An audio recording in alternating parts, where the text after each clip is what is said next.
All right. So March 15th, just a few days ago, more than, what is that? Not true? No, that was just me coughing because I'm Oh, I sick. thought that was a laugh. I was, Oh no, no, no. Sorry, I'm not a big ridiculer. No, so go on. March 15th. uh, 1.4 million young people around the world went on strike from school in order to protest climate change. And this got a lot of glowing press coverage. And I went through and read the US protesters' manifesto. And I'm not going to quote it at length. I think most of it's pretty predictable, but here's two sentences that kind of summarize it. We're striking because if the social order is disrupted by our refusal to attend school, then the system is forced to face the climate crisis and enact change. With our futures at stake, we call for radical legislation to combat climate change and its countless detrimental effects on the American people. And then it goes to outline demands, which include the Green New Deal, no more fossil fuel infrastructure projects, declaring a national emergency on climate change. And then this one, I this was a new one for me, but compulsory comprehensive education on climate change and its impacts throughout grades K through 8. And I mean, I've heard people mock this, and I can somewhat sympathize, but to me, this is just really tragic because they've been so uneducated and miseducated that nowhere in these many words on this dire climate threat is there any hint of appreciating the importance of energy.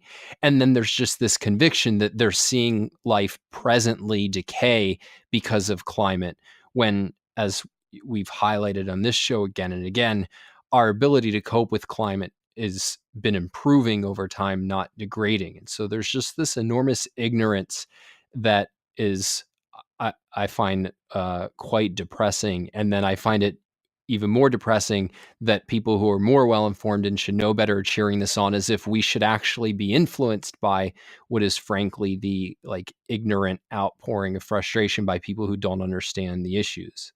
One thing I've been thinking about lately that's somewhat related to this is just that is that CO2 emissions in a substantial way are a choice that we all make. That is, everyone who chooses to live in modern civilization is choosing to emit massive amounts of CO2 by the standard of what people say is acceptable. And this applies definitely to the unreliable sources of energy, which people think that they use way more than they do, but also when they use them because of the phenomenon of life support from fossil fuels and because of the phenomenon of the unreliables actually make the fossil fuels a lot less efficient because they have the up and down, erratic usage, the stop and go traffic phenomenon. And then also because the unreliables are almost exclusively produced and manufactured and transported and mined using fossil fuels. All of us are choosing to use a massive amount of fossil fuels and to emit a massive amount of CO2. And I'm finding more and more that it's really important to have that as part of the discussion and to recognize, hey, we're all choosing to do this because we think it's the best thing for our lives, versus to say, we only industry is choosing to do this. Industry is forcing this on us and we are not participating in it. And in fact, we're on strike. So you have this phenomenon of kids are cutting class. They're calling that a strike, which is interesting because we're subsidizing uh, it.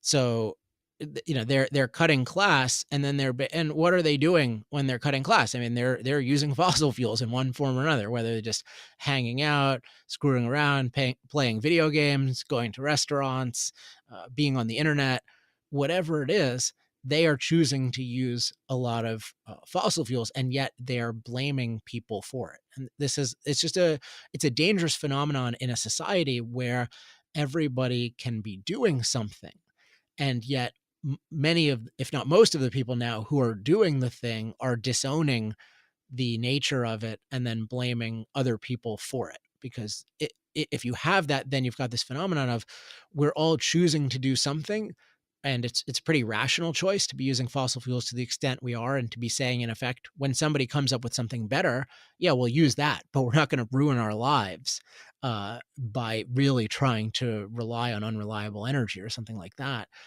And yet, so everyone is doing a fairly rational thing, and yet they're talking about it as if they're not, and as if the thing that they're doing using fossil fuels isn't necessary. And then So they're much more willing to agitate for and vote for things that would actually prevent us from doing this thing that they choose to do.